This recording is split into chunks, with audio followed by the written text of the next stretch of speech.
Halo, assalamualaikum warahmatullahi wabarakatuh. Kembali lagi di channel Prima Crypto. Oke, buat kalian yang baru datang di channel Prima Crypto, silahkan bantu subscribe channel Prima Crypto karena subscribe itu gratis dan nyalakan loncengnya agar kalian bisa mendapatkan notifikasi video terbaru dari saya setiap harinya. Oke, terima kasih buat kalian yang sudah subscribe. Semoga rezeki makin lancar dan selalu profit setiap hari.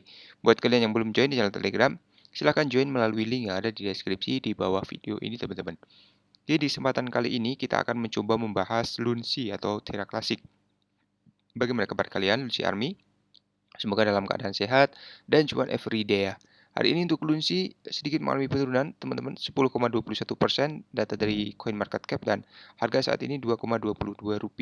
Volume perdagangan dalam 24 jam terakhir meningkat 100%, teman-teman. Ya, itu berarti bahwa paus mulai melakukan pembelian secara besar-besaran, teman-teman ya. Walaupun untuk perkembangan harganya belum ada tanda-tanda untuk naik lagi, teman-teman ya. Karena memang untuk global crypto market cap juga turun 2,78%, BTC di angka 260 juta dan BNB 18 juta, BNB 3,7, Ethereum 18.300, teman-teman ya. Oke, belum ada yang istimewa lagi setelah kemarin ada kenaikan ya, tetapi digunting lagi ya teman-teman ya, ketika BTC naik di 18.300 ya, langsung di-cut lagi ya, dan sekarang turun di 16.000 ya, atau 17 ribuan ya. Oke, jadi kondisi market memang belum sepenuhnya bagus ya setelah kemarin Federal Reserve ya, Jerome Powell mengumumkan kenaikan suku bunga lagi ya, dan ya ambles lagi saham dan kripto, teman-teman. Oke, tidak masalah ya selama kita berinvestasi menggunakan dana dingin, dana bebas. Apapun yang terjadi, kita akan selalu hadapi aja ya teman-teman ya. Walaupun ya lumayan menyakitkan juga ya teman-teman ya. Ngehot dalam kondisi eh, loss ya. Bukan loss ya teman-teman, karena memang teman-teman semua yang masih bertahan ya di spot market ya, tidak akan jual ya, dan jangan jual dulu ya teman-teman ya. Kuncinya jangan jual dulu kalau masih loss ya. Nanti ya semoga saja bisa balik lagi ya. Minimal bisa balik modal dulu ya minimal ya teman-teman. Semoga saja teman-teman ya. Jadi untuk pengembang inti Terra Classic ini menyanggah Oracle Pool Doomsday ya, naratif mengusulkan solusi untuk kekhawatiran. Jadi Kim ini percaya bahwa Oracle Pool akan bertahan lebih lama dari jendela 2 tahun yang diprediksi banyak orang. Dalam posting blog Medium yang dirilis kemarin, pengembang Terra Classic Edward Kim telah menyanggah narasi bahwa Oracle Pool jaringan Terra Classic akan habis dalam 2 tahun, teman-teman. Jadi kepemilikan terbesar Oracle Pool ini adalah 271 miliar Terra Luna Classic dan 930 juta USDC per data dari Terrafinder. Narasi utama dalam komunitas Terra Classic adalah bahwa setelah 2 tahun jaringan akan menghabiskan kumpulan ini. Ini menimbulkan kekhawatiran bagi komunitas Terra Classic karena alokasi dari kumpulan Oracle tidak lagi melihat arus masuk mencapai 99% dari semua hadiah taruhan. Seperti yang dijelaskan oleh Kim, akibatnya jika tidak ada yang dilakukan untuk memperbaiki situasi, validator akan mengalami kerugian tanpa insentif untuk verifikasi transaksi atau mengamankan rantai yang secara efektif memutus jaringan. Kim percaya prediksi kematian Terra Classic sangat dibesar-besarkan. Menurut pengembang, situasinya mungkin tidak separah yang kita kira, sementara Kim mengatakan kumpulan Oracle akan menghadapi penurunan tajam setelah tahun pertama. Dan dia membagikan perhitungan kemudian distribusi bagian yang menunjukkan bahwa kumpulan tersebut akan bertahan jauh melampaui batas 2 tahun yang ditetapkan. Tetapi bahkan dalam hal ini, hadiah staking masih akan turun secara drastis yang masih dapat membuat validasi jaringan tidak menguntungkan, teman-teman. Untuk tujuan ini, Kim mengusulkan peningkatan biaya bahan bakar komponen lain yang berkontribusi dalam mempertaruhkan hadiah di rantai Terra Classic.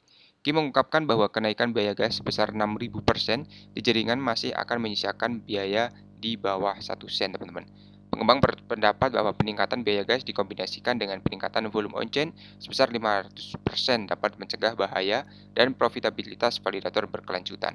Kim yakin peningkatan volume on-chain ini dapat terjadi saat jaringan mencapai paritas dengan Luna versi 2, terutama pengembang berharap ketika jaringan mencapai paritas dengan rantai Cosmos lainnya.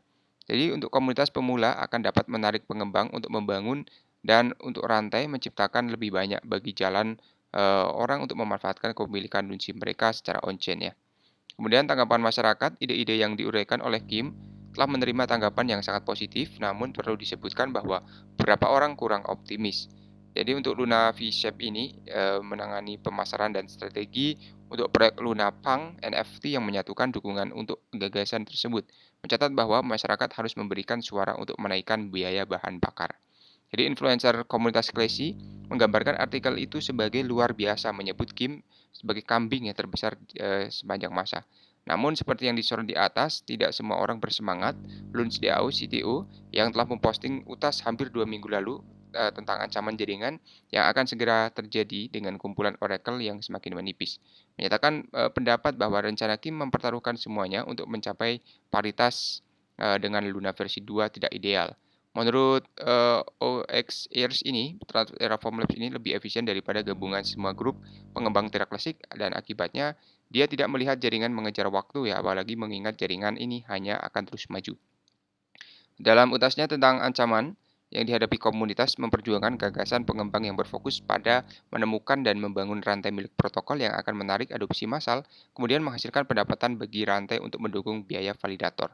Kemudian sementara itu ya dalam postingan blog Medium, Kim juga memperinci bagaimana sih pengembang merencanakan untuk membuat jaringan tersebut kompatibel ya dengan TFL Interchange Station.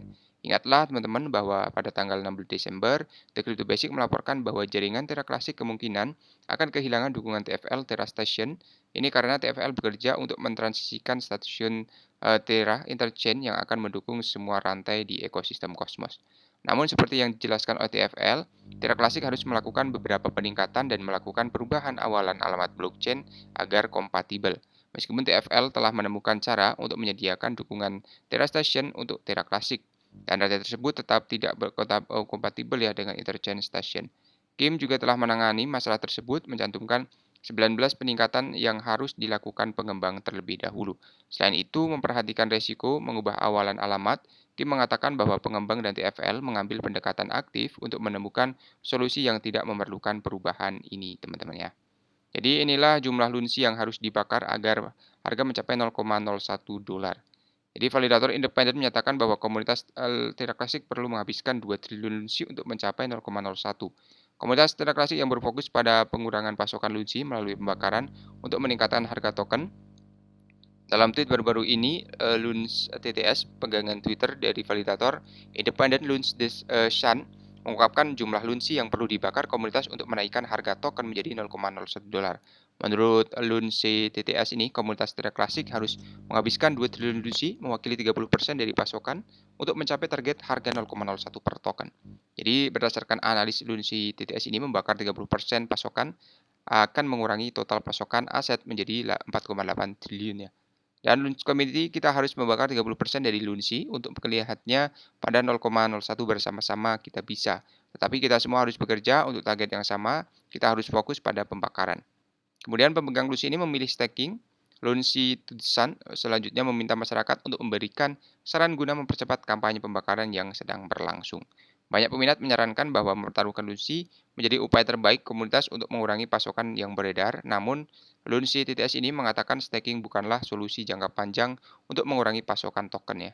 Karena pengguna akhirnya akan menarik mata uang kripto dari staking pool dan setelah 21 hari. Kampanye pembakaran Lunsi yang sedang berlangsung menurut data dari Lunsi Penguins telah dibakar dari supply Binance ya. Pertukaran mata uang kripto terbesar dunia dengan volume perdagangan 24 jam telah berkontribusi sangat besar pada kampanye pembakaran Lunsi yang sedang berlangsung.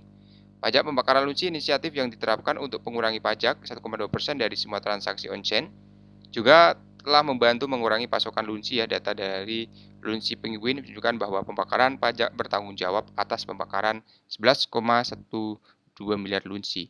Selain itu, untuk burn tax-nya, proyek independen termasuk Luns DAO, Terra Casino, dan Luns Station telah mendukung kampanye pembakaran Terra Classic ya teman-teman ya. Oke, jadi seperti itu saja untuk pembahasan dari Lunsi ya, dan ada tambahan mengenai Barcelona ya, klub Barcelona dan Crypto Exchange Whitebit berjabat tangan pada kesepakatan kemitraan global. Ya, jadi salah satu good news juga di sini ya, dari langkah kripto Barca berikutnya. Dalam pengumuman resmi di situs webnya, raksasa sepak bola tersebut mengklaim bahwa kemitraan dengan Whitebit akan mendukung strategi komersialnya, teman-teman.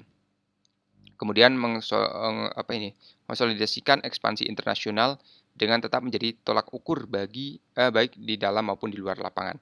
YB dan FC Barcelona bermaksud menawarkan berbagai aktivitas online dan offline untuk menyatukan peserta kripto, kemudian penggemar sepak bola. Pertukaran juga akan berkolaborasi dengan tim bola tangan ya dan basket. Lalu mengomentari masalah ini adalah Juli Gu, Barcelona ini, Wakil Presiden bidang pemasaran. Kami dengan senang hati mengumumkan kemitraan baru, contoh lain dari komitmen klub terhadap inovasi. Selain itu juga ini adalah kemitraan yang akan membantu kami untuk terus bertumbuh mengembangkan strategi ekspansi komersial global kami. Jadi kami bermimpi dan mimpi besar, oleh karena itu yakin ya bahwa kerjasama akan menghadirkan pengalaman baru dalam menggunakan kripto, aksesibilitasnya, dan pemahaman untuk semua orang. Jadi upaya kripto Barcelona sebelumnya, klub bola catatan ikut serta pada 2020 serta bergabung dengan proyek kripto Chilis. Kemitraan ini juga bertujuan untuk memperkenalkan token khusus yang sudah dicentang ya, yaitu BAR. Anehnya klub berjabat tangan dengan saingan terbesarnya Real Madrid awal tahun ini mengajukan aplikasi merek dagang bersama Metaverse. Jadi sepertinya untuk proyek yang akan booming ya, ini hanya perkiraan aja teman-teman ya. Yang pertama adalah Metaverse, kemudian DeFi ya, dan yang ketiga adalah Web3 teman-teman. Ya, jadi 3 proyek kripto yang mungkin ya di sini diperkirakan akan booming ya teman-teman ya. Jadi setelah kemarin NFT ya, walaupun untuk Metaverse juga sudah lama ya, tapi belum terlalu hype ya di tahun kemarin. Bisa jadi ketika tren atau 3 proyek tersebut ya bisa bangkit di 2024. Semoga saja sih seperti itu teman-teman ya. Jadi tetap santuy aja, wait and see ya, tetap apa ini, jangan all in ya. Terima kasih sudah menonton video ini, share jika bermanfaat. Sampai jumpa di video selanjutnya. Wassalamualaikum warahmatullahi wabarakatuh. Salam profit.